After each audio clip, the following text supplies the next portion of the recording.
lo que este día me voy a dar a la tarea es analizar jurídicamente el caso de Emilio Lozoya. ¿A qué me refiero? Y es que el presidente Andrés Manuel López Obrador se ha empeñado en cada mañanera, o en muchas de ellas, en decir que Lozoya está en calidad de testigo colaborador. ¿Qué significa esta figura jurídica y por qué el presidente Andrés Manuel López Obrador ya lo cataloga así cuando el juez de control aún no le ha dado el privilegio de un criterio de oportunidad? Y para esto existe una ley, la Ley Federal para la Protección de Personas que Intervienen en un Proceso Penal. Esta ley fue expedida durante el sexenio del presidente Felipe Calderón Hinojosa. En su artículo segundo, fracción décima, nos dan la figura del testigo colaborador, que dice algo así. Es la persona que accede voluntariamente a prestar ayuda eficaz a la autoridad investigadora. Y luego nos dicen que podrá ser testigo colaborador aquella persona que haya sido o sea parte de la delincuencia organizada o que sea sujeto a un criterio de oportunidad. Pero aquí es muy ambigua la ley porque por un lado hay abogados que nos dicen, ¿qué pasa? No puede ser catalogado como testigo colaborador. ¿Por qué? Porque no es parte de la delincuencia organizada. O no lo era, o no había sido catalogado como tal hasta antes de la segunda audiencia, que eso lo vamos a ver ahora mismo. Sin embargo, la ley también dice que también, o que pueda ser sujeto a un criterio de oportunidad. Y el artículo 39 dice lo siguiente, que tratándose del programa de testigos colaboradores, el director deberá considerar el criterio de la unidad especializada que trata el artículo octavo de la Ley Federal contra la Delincuencia Organizada. Y es que su abogado defensor dijo claramente que había tres posibilidades. Ellos estaban pidiendo que Lozoya fuera catalogado con un criterio de oportunidad y en tres hipótesis. La primera fuera que sea en efecto un testigo colaborador o un testigo protegido. Sin embargo, el abogado dijo que esto no era posible. ¿Por qué? Porque no estaba vinculado por delincuencia organizada, por lo que quedaba descartado. La segunda era un procedimiento abreviado penal.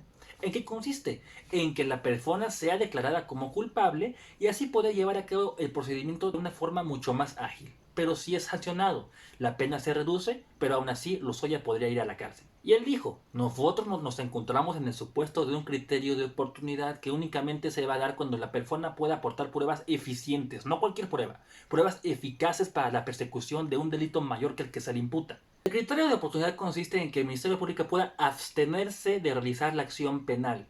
Es decir, Lozoya podría quedar libre de apegarse al criterio de oportunidad. ¿Por qué? Porque la acción penal se extinguiría. Pero ojo, la ley, en el artículo 256 del Código Nacional de Procedimientos Penales, nos dice específicamente que siempre y cuando la reparación del daño a la sociedad o a la víctima ya haya sido dado. Y luego en su fracción quinta nos dan el precedente o en dónde encajaría Emilio Lozoya. Fracción quinta nos dice que siempre y cuando aporten pruebas eficaces para que se persiga un delito mayor. Eso ya lo habíamos dicho. Sin embargo, en el mismo artículo nos dicen que no puede ser aplicado un criterio de oportunidad para los casos de delito contra el libre desarrollo de la personalidad, violencia familiar, ni en los casos de delitos fiscales o cualquier delito que haya afectado gravemente el interés público. Y ustedes dirán, bueno, fue vinculado a profeso por un delito fiscal. Sí, pero hay una excepción que la misma ley nos dice. Ojo, en caso de un delito fiscal, previa autorización de la Secretaría de Hacienda y Crédito Público, podrá ser sujeto de un criterio de oportunidad siempre y cuando dé pruebas fidedignas de un delito. Dicen, bueno, pero ¿y si no ha reparado el daño? Ah, ojo, es que Lozoya va a decir que él fue el medio, no fue el fin último, por lo que aquí la obligación de reparar el daño sería aquellos nombres que Emilio Lozoya dijera que fueron partícipes de la comisión de un delito y los cuales fueron los beneficiarios últimos de esa comisión. Pero ojo, ¿por qué Lozoya ha sido sujeto de un buen trato si aún no tiene ese criterio de oportunidad formalmente? Bueno, nosotros veremos que en las audiencias iniciales se le pusieron medidas cautelares. ¿Cómo cuál? Portar un brazalete e ir a firmar al reclusorio cada 15 días, los días 1 y 15 de cada mes.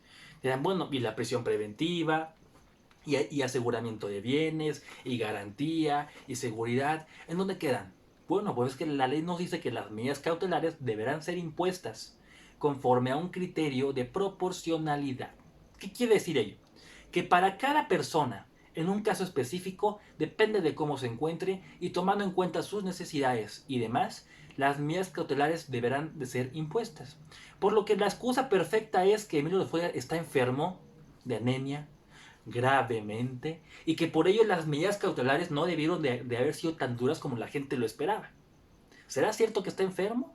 ¿O será un pretexto para que este criterio de el principio de proporcionalidad pueda ser aplicable y la justificación para que otras medidas cautelares no se dieran? Y recordemos que enfrenta dos vinculaciones a proceso, uno por operación de recursos de procedencia ilícita y los otros por cohecho y delincuencia organizada, en donde aquí, por ser catalogado como delincuencia organizada, sí aplicaría la figura del testigo colaborador. Luego se lleva a cabo una audiencia larguísima de más de 10 horas mientras los ya están en el hospital internado por ese síndrome de Barrett y anemia. Y ojo aquí al dato. Después de haber sido vinculado a proceso por estos casos de agronitrogenados y Odebrecht, la fiscalía dijo que Emilio Lozoya, en caso de poder salir del hospital, podía ir a un domicilio, a un inmueble en donde tendrá pues las más amplias facultades, las más amplias comodidades en lo que se le declara testigo colaborador. Ojo, ¿y por qué digo ojo? Porque Andrés Manuel López Obrador ya lo ha declarado así sin que un juez y sin que el proceso lo haya declarado como tal. ¿Nos estará anunciando inminentemente lo que va a pasar? ¿Se equivocará? ¿Terminará Emilio Lozoya como otra figura jurídica que no sea la de testigo colaborador? ¿O AMLO ya nos está predeciendo el futuro? O más bien, hay un pacto que el señor hocicón, porque eso es, un hocicón hablador que no se puede callar para poder satisfacer a esas masas, ¿ok? Ya nos anunció con su bola de cristal de que Lozoya en un futuro será designado como testigo colaborador. Sí, sí, casualidad. Ajá, esto ya está pactado. ¿Se va a rifar un avión sin avión? ¿Se va a profesar a Lozoya sin Lozoya? ¿Se va a crear un tren Maya sin tecnología? ¿Se va a construir un aeropuerto sin otro aeropuerto? ¿Qué sigue? ¿Gobernar sin cerebro? Perdón, pero... Ay, ya gobierna este inepto sin cerebro. Vamos a otra cosa. Luego de que el gobierno federal firmara un acuerdo con la ONU, sí, con la ONU para la adquisición de medicamentos a precios más bajos, según, Andrés Manuel López Obrador dijo que iba a crear una empresa pública que se responsabilizará de la distribución de estas medicinas a partir del 15 de agosto. Y vamos, él dijo que esto era para quebrar los monopolios. Es más, ojo, dijo para quebrar el monopolio de las empresas. Eso se llama oligopolio. Imbécil. Pero bueno, para quebrar el monopolio de las empresas, ¿qué? ¿Creando otro monopolio? Una empresa pública del Estado generando una competencia desleal en la que obviamente pues puede pagar menos impuestos. Puede haber una competencia en la que las otras empresas tengan que pedir permisos, más permisos que la propia empresa del Estado. ¿Se sujetará bajo las mismas reglas, bajo los mismos términos, bajo los mismos permisos? ¿O va a ser una empresa autoritaria, amlover, con fines de quebrar todas las demás empresas y hacer que los mexicanos dependamos de una sola? Y vamos, no pudo hacer llegar medicamentos a niños con cáncer, no pudo y quiere crear una empresa cuando tiene un antecedente de que no pudieron. Él dijo que iba a ser una empresa distribuidora, pero lo que va a ser en realidad es una empresa comercializadora y distribuidora de medicamentos. Es la encargada de almacenar, distribuir y comercializar de forma mayorista una serie de medicamentos base de línea, incluso de patente. Medicamentos de producción nacional e importados, encargado de la distribución a todas las áreas del sector salud de un país. Y repito, no pudieron. Quieres eliminar monopolios creando otro monopolio. Quieres eliminar oligopolios creando otro oligopolio. Bueno, ¿qué estrategias? Y por último, nos encontramos con una fake news, de que el presidente Enrique Peña Nieto pues había sido puesto bajo custodia. ¿Ustedes le creen cuando hay un pacto entre el presidente Andrés Manuel López Obrador y Enrique Peña Nieto? Diría, y me sorprendería mucho, incluso me podría retractar de mis palabras si en el caso de que Andrés Manuel López Obrador en efecto vincule o promueva la vinculación a procesos de Enrique Peña Nieto. Este caso de Emilio Lozoya es pura faramalla política, pura cortina de humo para tapar el fracaso de la Cuarta Transformación, para que en un futuro AMLO diga, hey, yo vinculé a proceso a Emilio Lozoya, sí, y todos los demás, y puede que caigan chivos expiatorios, puede que caigan pajaritos pequeños, pero el avestruz, el águila, no va a caer.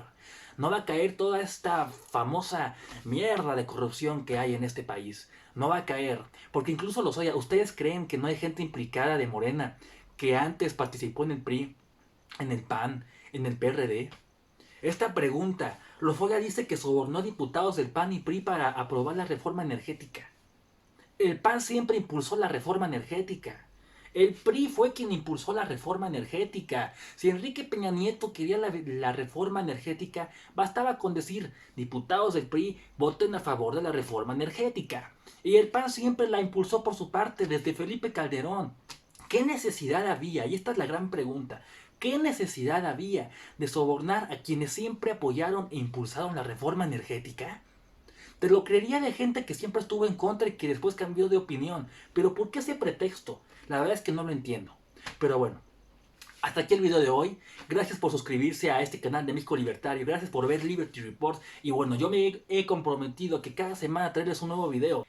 Y bueno, quiero hacerles la invitación de estar atentos para nuestra próxima entrevista en Liberty Report, que será con un acompañante bastante especial, Luis Espinosa Godet. Es profesor de Economía en la Universidad de San Francisco de Quito, máster en Economía de la Escuela Austriaca y columnista de Primicias.